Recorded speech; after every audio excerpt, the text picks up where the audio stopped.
పూరా లోకల్.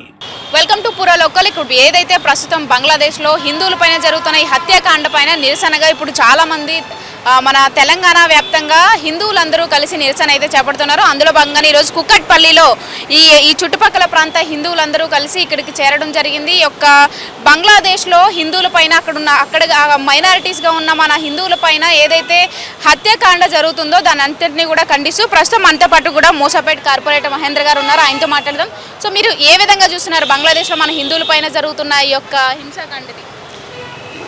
భారతదేశం తప్ప ప్రపంచంలో ఎక్కడా కూడా మైనార్టీలకు స్వేచ్ఛ లేదు, హక్కులు లేవు, జీవించడానికి కూడా హక్కు లేనట్టుగా ఈరోజు దీప్ దాస్ గారు కేవలం అందరూ దేవుళ్ళు సమానమే అని చెప్పినంత మాత్రాన ఆయన్ని అత్యంత పాశవికంగా సజీవంగా దహనం చేయడం జరిగింది.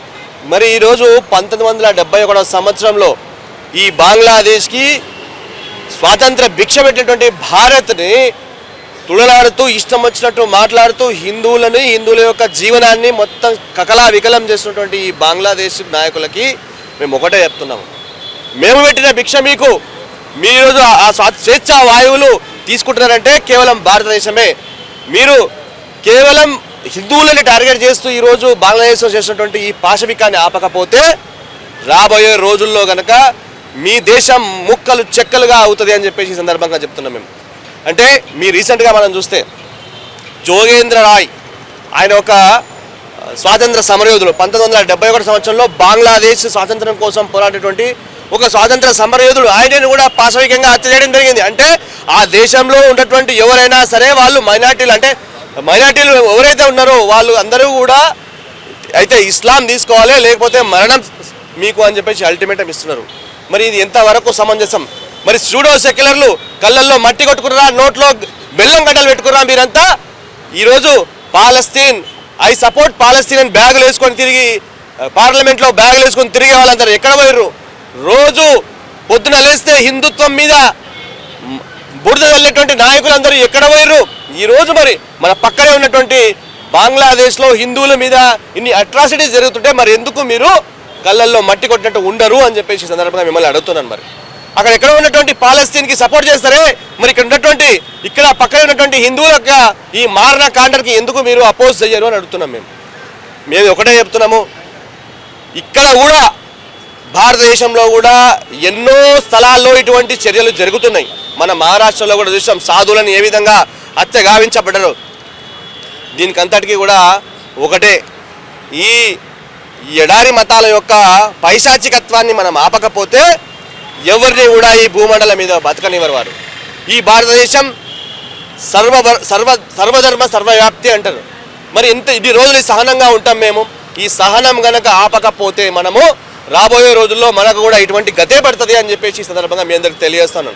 ఇక్కడ ఉన్నటువంటి కుహల లౌకికవాదులందరికీ కూడా మీరు కూడా ఈ యొక్క ఆగ్రహ జ్వాలలకి మీరు కూడా బలిగాక తప్పదు అని చెప్పి ఈ సందర్భంగా మీకు తెలియజేస్తూ, మరి బంగ్లాదేశ్లో జరుగుతున్నటువంటి ఈ పాశవికమైనటువంటి ఈ హింసాకాండని ఆపే విధంగా భారత ప్రభుత్వం కూడా చర్యలు తీసుకోవాలి.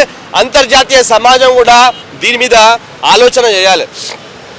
ఈరోజు ప్రతి దేశంలో ఎక్కడైతే ఇస్లాం ప్రబలుతుందో అక్కడ ఈ హింస చెలరేగుతుంది. ఎందుకు మరి ఇన్ని సంవత్సరాలుగా వాళ్ళందరినీ కూడా హక్కున చేర్చుకొని ఈ విధంగా భారతదేశంలో ఉంటున్నామే. మరి సహనానికి మీరు పెడుతున్నటువంటి శిక్ష ఇది. కాబట్టి భారత ప్రభుత్వాన్ని మేము గట్టిగా కోరుతున్నాం, బంగ్లాదేశ్ మీద చర్య తీసుకోవాల్సిందే.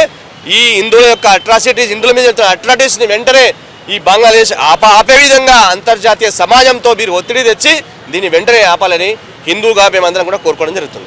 ఏమనిపిస్తుంది అంటే ఇటు సెంట్రల్ గవర్నమెంట్ కానీ లేకపోతే మొత్తం భారత ప్రభుత్వం యాక్షన్ వెంటనే తీసుకోవడానికి గల రీజన్ ఏమనిపిస్తుంది? అక్కడ 7 సిస్టర్స్ ఒకవేళ బంగ్లాదేశ్ లాగేసుకుంటుందనే భయంతోనా, లేకపోతే ఇక్కడ 7 సిస్టర్స్ని బంగ్లాదేశ్ లాక్కునేంత దమ్ము ధైర్యం ఏడుంది? ఒక బ్రహ్మోస్ మిసైల్ చాలు, బంగ్లాదేశ్ అంతా ధైర్య సాహసాలు చేయవు. బంగ్లాదేశ్ ఈ విధంగా చేస్తుంది అంటే దాని వెనకాల అంతర్జాతీయ సమాజం భారతదేశానికి వ్యతిరేకంగా కుట్రలు పన్నుతున్నది. దీన్ని మనం స్పష్టంగా అర్థం చేసుకోవాలి. భారత్ కాలు దువ్వాలి, భారత్ యుద్ధ వాతావరణం చేయాలి, భారత్ యొక్క అభివృద్ధిని ఆపాలన్న ఉద్దేశం చేస్తారు. కానీ ఇది ఆగాల్సిందే, తప్పకుండా ఆగాల్సిందే. మీకు అంత దమ్ము ధైర్యం ఉంటే 7 సిస్టర్స్ కాదు, పక్కన అస్సాంలో పోండి, మా హేమంత్ బిశ్వా శర్మ ఆయన ఏందో చూపిస్తారు. ఇవన్నీ మన పిచ్చి పిచ్చి మాటలు మాట్లాడుద్దామా మనము. వాళ్ళు ఈ బంగ్లాదేశ్ వాళ్ళ యొక్క జీడిపి ఎంత, వాళ్ళ సైన్యం ఎంత, వాళ్ళ స్థితిగతులు ఎంత మనం అన్ని చెప్పాల్సిన అవసరం లేదు. భారత్కి నక్కకు నాగలోకానికి మనము ముడిగట్టొద్దని సందర్భంగా మీ అందరికి తెలియజేస్తా ఉన్నాను. ఎందుకు టార్గెట్ చేస్తున్నారు హిందువులనే అని ఇప్పుడు అది ప్రెసెంట్ ఇప్పుడే ఎందుకు టార్గెట్ చేస్తున్నారు అనిపిస్తుంది? అంటే మాజీ ప్రధాని అయిన హసీనాను మన ఇండియాలో ఆశ్రమం ఇచ్చినందుకంటారా లేకపోతే? అదే ఇది కాదమ్మా, మీరు మీరు ఇది మనం గ్లోబల్గా ఆలోచించాలి. అసలు ఇంటర్నేషనల్ లెవెల్లో భారతదేశాన్ని మీద జరుగుతున్న కుట్రలేవి. హిందువులని టార్గెట్ చేస్తే భారత ప్రభుత్వం చలించిపోతుంది, ముందుకు వస్తుంది, యుద్ధం చేస్తుంది, దాని ద్వారా భారతదేశం యొక్క ఆర్థిక స్థితి కిందికి పోతుంది అన్న ఉద్దేశం కావచ్చు. ఇంకా మీకు మనకు ఇప్పటి నుంచి జరిగింది కాదు, ప్రతిరోజు అక్కడ ఉన్నటువంటి హిందూ నరక యాతన అనుభవిస్తున్నాడు. మరి ఇది ఆపాల్సిందే. ఈ అంతర్జాతీయ సమాజం యొక్క దృష్టిని మనం మరలించాలి. దాంట్లో మనందరం కూడా ఫెయిల్ అవుతున్నాము. నేను నా చిన్ని పొట్ట శ్రీరామ రక్ష మన ఇంట్లో ఉంటే రేపు నీ ఇంటికి వస్తుంది, నా ఇంటికి వస్తుంది, మన దేశానికి, మన వాడకి, మన జిల్లాకి, మన ఊరికి, నీ ఇంటికి, నా ఇంటికి కూడా వచ్చే ప్రమాదం ఉన్నది ఇది. కాబట్టి దీన్ని మనం అందరం కూడా హిందువులుగా వ్యతిరేకించాలి. వ్యతిరేకించిన నాడే ఇక్కడ ఉన్నటువంటి స్టేట్ గవర్నమెంట్కి, సెంట్రల్ గవర్నమెంట్ నుంచి అంతర్జాతీయ సమాజంకి ఈ వేడి తెలగాలి. అప్పుడు కానీ ఆగవు.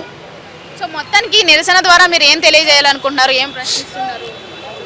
హిందువులందరూ ఏకం కావాలి. ఎక్కడ హిందువుల మీద అట్రాసిటీస్ జరిగినా ప్రపంచ వ్యాప్తంగా మనందరం కూడా దాన్ని నిరసన వ్యక్తం చేయాలి. హిందువులకి ఏకైక దేశం ఈ భారతదేశం మాత్రమే ఉంది. ఇంకో దేశం లేదు. తలదాచుకోనికే ఏ దేశం పోయినా ఇటువంటి పరిస్థితే ఉంటుంది. కాబట్టి నేను ఒకటి ఈ భారత ప్రభుత్వానికి చెప్తున్నాను, మీరు ఓపెన్గా ఆఫర్ ఇచ్చేయండి. వివిధ దేశాల్లో హిందువులు ఎవరైతే ఇబ్బందులు పడుతున్నారో మీరు రమ్మని చెప్పండి. వాళ్ళకి ఎట్లా సిఐఏ ద్వారా మనం చట్టాన్ని ఆ చట్టాన్ని కూడా సవరణ చేసుకున్నాం.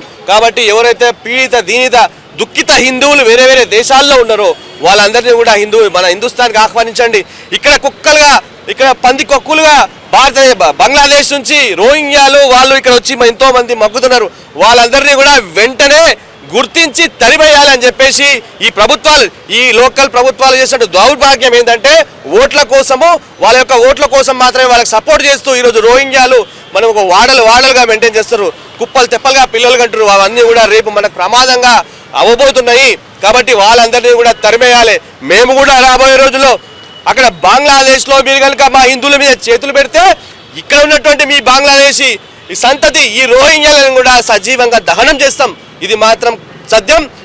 ఏ ప్రాణాలైనా అర్పిస్తాం, హిందువులను మాత్రం కాపాడుకుంటాం.